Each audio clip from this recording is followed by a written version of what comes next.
I finished 5.7 millionth in my first season of Fantasy Premier League. Then I finished 7.1 million. Then I finished 5.8 million. Eventually, I got into the top 1%. And now going into my ninth season, I think the biggest change is that I understand a lot better what I'm trying to do when I pick a player. There are plenty of videos that are going to show you how to log into FPL, create an account, get everything else set up, join a mini league, all of that. Let's assume we're past that point, okay? And we're at this screen. You know, the World Cup finished just a few weeks ago, and there are so many Premier League teams going into the season with a new manager, which means new tactics, new systems, new players that are preferred. And I don't mean just you. I mean, even the experienced pros of FPL are just taking wild guesses at this point. So there's genuinely no better time to start playing FPL because it's very likely that you and the experienced pros are in the same boat. So the first guess that I'm making is the expensive one. And honestly, it's not much of a guess. You've got 100 million, 15 spaces. I'm going all in on Erling Haaland. 15.5 million pounds. That's more than 15% of my entire budget spent on one player. But here's why I think that is an extremely important decision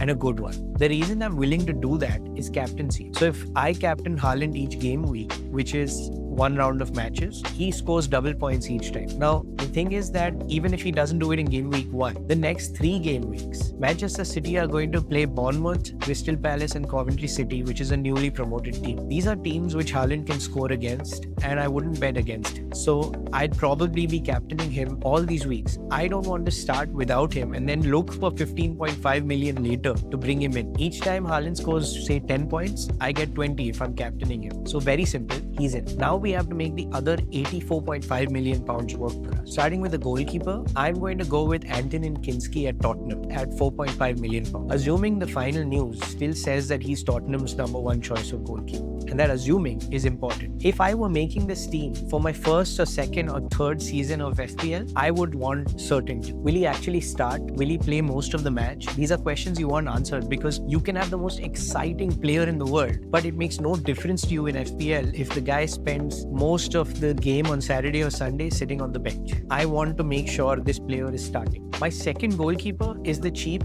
4 million option because if you're not bench boosting, then the player that's on your bench makes no difference to the points that you get. So if your backup goalkeeper can just save you some money, save some money. Normally, only the 11 players that you start score any points for you. So I don't want my goalkeeper taking up money when they're not even going to be playing for me in FPL. Now, I'm a Liverpool supporter and I don't have a single Liverpool player in this team. It feels slightly wrong emotionally, but one thing that FPL teaches you is that watching and supporting a team is very different from selecting its players when you're playing FPL. The advantage of supporting Liverpool is that I know that team the best. That knowledge is useful, but the loyalty really isn't. So I'm going without Liverpool players. And in fact, I'm going with Arsenal players. Despite me hating them and wanting them to lose every single week, I need to be a realist. Because what's true is they won the league last season. They have the best defensive record and they begin this season against newly promoted Coventry. It's very likely they're going to get a clean sheet. So if they're likely to keep a lot of clean sheets, I'd be very silly not to use that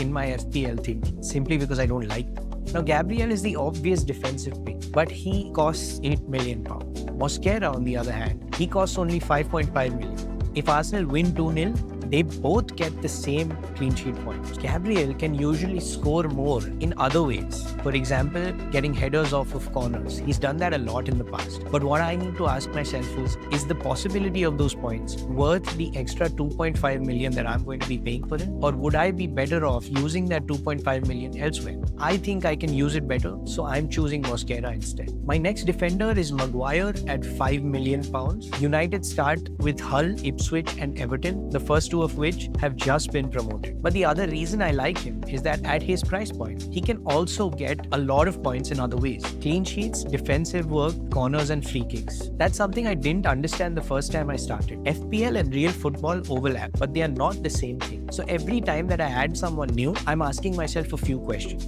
Will he play? Where will he play? How does he score points? Who does he play over the next few weeks? And if I buy him, what is that stopping me from buying elsewhere in the team?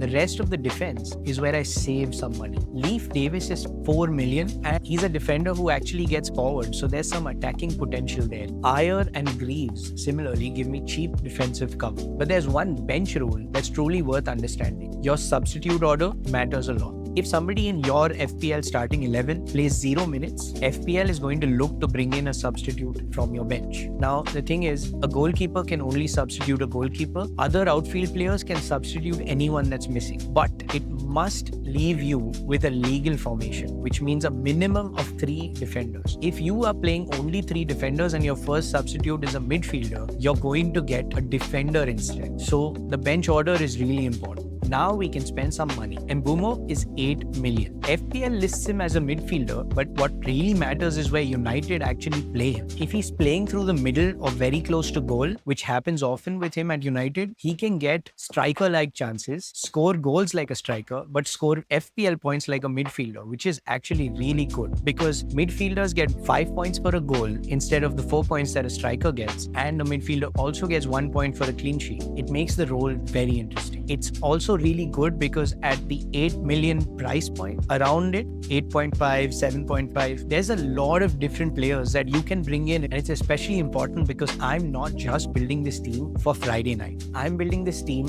for 4 to 6 game weeks. We're not trying to maximize points for 1 game week. We're trying to maximize points over our entire season. Antoine Semenyo costs 8.5 million pounds. If that name is less familiar, he scored 202 FPL points last season and is currently at Manchester City. This is where some of the 2.5 million we saved on Gabriel really goes. I'm taking money from a position where I can save it and putting it towards a player who usually starts for a very good attacking team. Now, one of the risks that I'm taking, and I'm asking you to take as well, is Tzolis, who at 6.5 million is a risky choice. The thing is, he produced ridiculous attacking numbers in Belgium, where he is transferred in from, and during preseason has shown real good attacking play at Arsenal. The only problem is that we don't know whether his starting place is secure. My 5th midfielder is simply the cheapest player who I think is going to get enough minutes and be useful from the bench. Now, one thing also matters. It's the eye test, which is where you actually watch football or at least football highlights to know enough of what a player is really doing on the field before you take a decision. One such player for whom I will use the eye test once the season starts is João Pedro at 7.5 million at my striker spots. Imagine that 2 forward players in FPL both score 2 FPL points. But in reality, one of them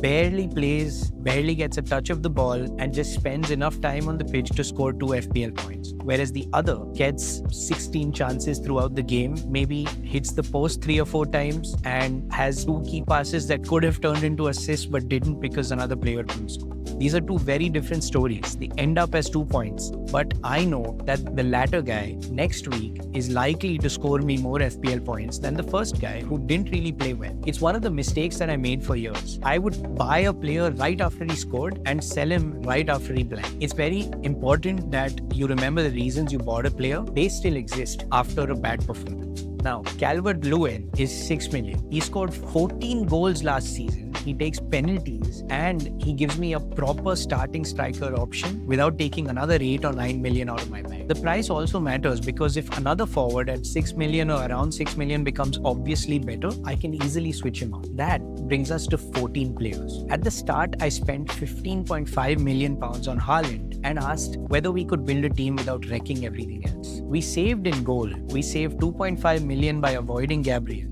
We kept the bench useful but cheap. Now there's exactly 12 million left. Bruno Fernandes costs 12 million pounds. I deliberately left him for the last. I already knew I wanted him. What I wanted to test was whether Bruno and Haaland could live in the same team without forcing me to buy 13 other players I really didn't want. And this build shows you that they can. Bruno gives me a vice captaincy option, which becomes another captain option for weeks where Haaland has a particularly difficult game, but Bruno doesn't. Why would I spend 12 million on Bruno Fernandes? Because very honestly, he's an excellent FPL pick. He takes penalties, he takes free kicks, he takes corners, he gets assists quite regularly, he can score. He's a really good player. He's often Manchester United's captain. He starts, if not all, most game weeks, and he's not much of a risk in any way. So Haaland captain, Bruno vice captain. This is the team that I would be playing if I was starting FPL for the first time or within my first few seasons. It's low risk, good enough reward, and keeps you solid for the next few weeks. My own team might be slightly different because 9 seasons in, I'm happier to take some risks that I would not advise you to take, at least this early. But look, the team is only half the job. The bigger difference in my FPL results and my FPL standings came by learning what to do after the first deadline. You get one new free transfer each game week, and now you can bank up to 5. You do not have to spend one just because it exists. In fact, one of the reasons that I'm building for the first few game weeks instead of just the first one is so that I don't have to make 3 transfers in the first few weeks. Like I said earlier, extra transfers beyond the free ones cost 4 points for each one. Sometimes a -4 is really worth it. I've taken a -4 many times that has worked brilliantly. But if I'm planning properly, I want to avoid needing the -4s because I've created problems for myself. So after game week, I'm going to be watching with this team. Did Mbeumo actually play up front and play like a striker? Did Joao Pedro play really well, get a lot of chances? Did he score a few points? Did Tzolis start for Arsenal? Or did he get enough minutes? And did he make enough of a difference? That's also why I don't decide my chip strategy right now. Look, what's very important to remember about chips is you get 4. You get a wildcard, you get a bench boost, you get a free hit, and you get a triple cap. All the 4 need to be used in the first 19 game weeks because after the 19th game week, they refresh and you get those same 4 chips again. But none of your previous 4 roll over. Make sure you use them, but make sure you use them correctly. It does not mean use them immediately. Bench boost is the easiest of the 4 to understand. I'm going to use it when I'm absolutely sure that all my 4 bench players are going to play the next game and I actually like their fixtures. Wildcard is a big permanent rebuild. It becomes useful if several players are injured for weeks, the team structure is entirely broken, there's a major run of fixture changes that suddenly makes my team very unattractive. That's when the wildcard and the rebuild becomes really useful. Free hit is different. It changes the team for an entire game week, like a wildcard, but only for 1 week. It brings the entire team back the next week. So if there is a particularly great set of fixtures for a lot of players that you don't have, triple captain simply makes the captain super attractive because they score triple points instead of double points. So I want to use that when his upcoming fixture is fantastic, his form is fantastic, he's playing and getting chances to score and assist. Remember, you can only use 1 chip in a game week. You can't stack chips on top of each other. When I first played FPL, I was really bad. The next couple of years, I did even worse. But I eventually made it to the top 1%. I got better at putting club loyalty aside. I got better at understanding why I'm choosing a certain player. I got better at planning far enough ahead that I wasn't constantly paying in points to repair